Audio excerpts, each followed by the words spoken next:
आप सभी हरि भक्तों को इस दास की ओर से सादर जय श्री राम। आइए आज आप सभी भक्तों को बताना चाहता हूँ कि श्री नारद जी ने श्री हरि विष्णु जी को क्यों श्राप दिया, जबकि देवर्षि नारद जी तो भगवान श्री हरि के अनन्य भक्तों में से हैं। तो आखिर ऐसा क्या हुआ कि नारद जी को भगवान विष्णु को श्राप देना पड़ा।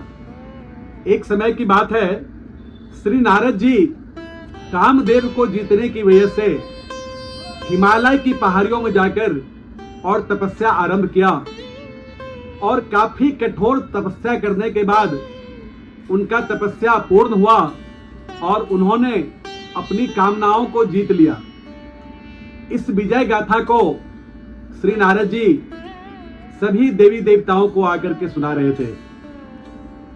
इसी समय भगवान श्री विष्णु ने नारद जी को देखकर और नारद जी के ऊपर अपने माया का प्रभाव डाल दिया, और माया का प्रभाव ऐसा डाला कि उसी समय से माया ने अपना रूप दिखाना शुरू कर दिया। एक समय नारद जी धरती पर विचरण कर रहे थे कि उन्होंने देखा एक महाप्रतापी राजा जिनका नाम शील निधि है, उनकी एक सुपुत्री हुई विश्वमोहिनी, और विश्वमोहिनी का राजा शील निधि स्वयंवर रखा और स्वयंवर करना चाहते थे। और उस स्वयंवर में शर्त यह थी कि हमारी जो कन्या विश्वमोहिनी है वो जिनके गले में वरमाला डालेगी उनसे हमारी विश्वमोहिनी की विवाह हो जाएगा। और यह बात नारद जी ने सुना, और नारद जी ने कहा कि बहुत उत्तम विचार है आपका, और आप इस यज्ञ का आयोजन कीजिए, शीघ्र अतिशीघ्र यज्ञ का आयोजन कीजिए। और नारद जी के मन में कामनाओं ने जन्म ले लिया, और नारद जी कहने लगे कि क्यों ना इस कन्या से मैं अपना विवाह कर लूं, परंतु विवाह उसी से होगा जो वर सबसे सुंदर हो, और सबसे सुंदर इस संसार में भगवान विष्णु है, उनसे सुंदर तो धरती पे कोई भी नहीं है, या विष्णु लोक में पूरे संसार में भगवान विष्णु के जैसा सुंदर कोई भी नहीं है। अतः श्री नारद जी विष्णु लोक गए और जाकर के भगवान से कहा, भगवान की स्तुति करने लगे, श्रीमन नारायण नारायण नारायण, श्रीमन नारायण नारायण नारायण। स्तुति के बाद श्री हरि ने पूछा, हे देवर्षि नारद, आपका किस कारण से आज विष्णु लोक में आना हुआ, आप हमें बताइए।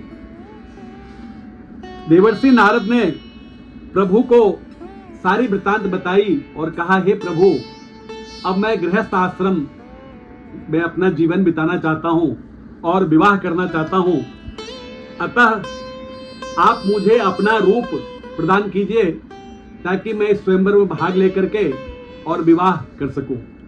भगवान ने कहा, तथास्तु, आप स्वयंवर के लिए प्रस्थान कीजिए। भगवान श्री हरि ने क्या किया, नारद जी को बंदर का रूप प्रदान कर दिया।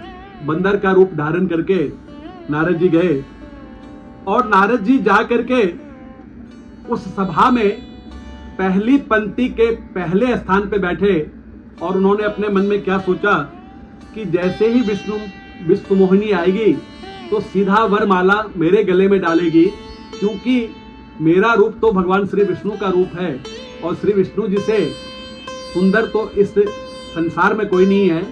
तो लगभग उन्होंने ये सोचा कि मेरा विवाह तो आज विश्वमोहिनी के साथ होगा ही, अतः वो पहली पंक्ति में बैठे थे।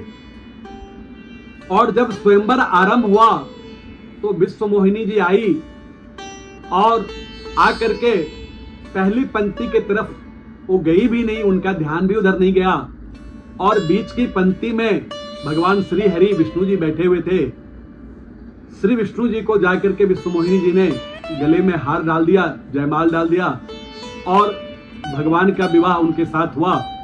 और प्रभु विश्वमोहिनी जी को अपने साथ लेकर के विष्णु लोक के लिए प्रस्थान कर गए। इधर नारद जी सोचते रह गए कि भगवान से सुंदर तो और कोई नहीं है, तो अगर भगवान से सुंदर कोई नहीं है और भगवान ने मुझे अपना रूप दिया था, तो आखिर ऐसा क्या हुआ कि विश्व मोहिनी ने किसी और के गले में माला डाल दिया। भगवान की माया से नारद जी के पीछे वाली पंक्ति में दो गण बैठे हुए थे। दोनों गणों ने कहा कि हे देवर्षि नारद, आप एक बार अपना मुख दर्पण में क्यों नहीं देख लेते। तो देवर्षि उन पे क्रोधित होकर के उस सभा से उठे और उन्होंने जाकर के दर्पण में अपना मुख देखा। तो दर्पण में अपना मुख जब उन्होंने देखा तो देखा कि बंदर का मुख है। नारद जी को बहुत क्रोध आ गया और क्रोध में आकर के नारद जी ने कहा कि आज मैं अभी और इसी वक्त विष्णु लोक जाऊंगा, आज मैं भगवान विष्णु को छोड़ूंगा नहीं। उन्होंने मेरे साथ बहुत अन्याय किया है। और उस सभा से नारद जी विष्णु लोक के लिए प्रस्थान कर रहे थे कि बीच में ही प्रभु ने अपनी माया से नारद जी को दर्शन दे दिया। भगवान ने सोचा कहीं ऐसा ना हो कि विष्णु लोक आते आते नारद जी का क्रोध शांत हो जाए, इसीलिए भगवान ने मार्ग में ही नारद जी को दर्शन दिया। और नारद जी को जब दर्शन प्राप्त हुआ तो नारद जी ने कहा, विष्णु तुम सबसे बड़े छलिया हो, तुम हमेशा सभी देवताओं के साथ अपनी मनमानी करते हो। जब समुद्र मंथन हुआ था तब भी तुमने धोखा किया, विश्वासघात किया। लक्ष्मी को तो स्वयं अपने साथ ले गए और जहर को भगवान भोलेनाथ को पिला दिया। तुमने हमेशा सब देवताओं के साथ गलत ही व्यवहार किया और आज तुमने मेरे साथ भी किया है। मैं तुम्हें छोड़ूंगा नहीं।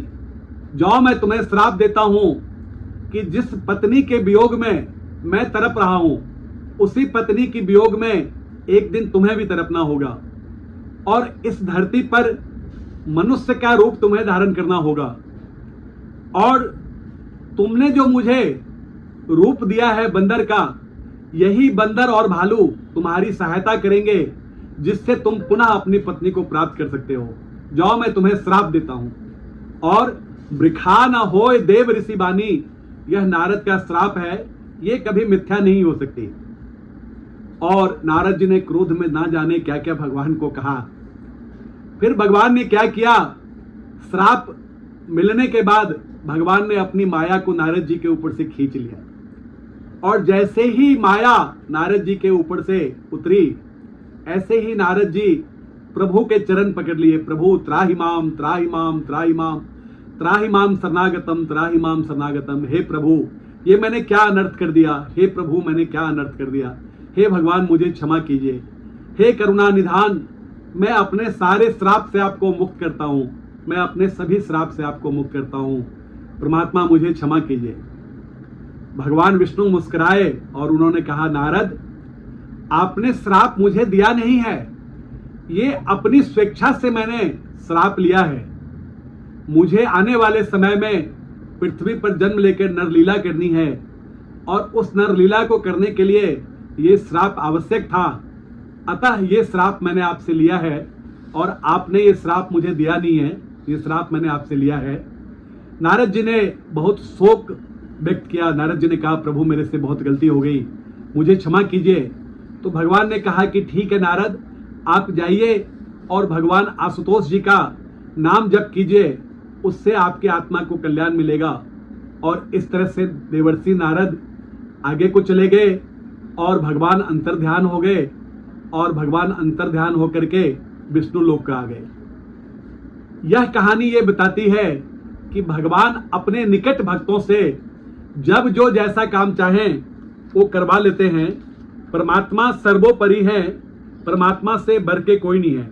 कहते हैं, समय पाकर प्रभु किससे क्या करा लें, तेरी लीला का न पाया कोई पार की लीला तेरी तू ही जाने।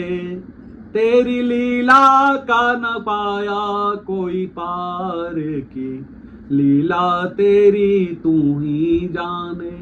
भगवान अपनी लीला को स्वयं जानते हैं, हम लोग तो तुच्छ मनुष्य हैं, क्या जान सकते हैं। आइए इस दास की ओर से सादर जय सिया राम।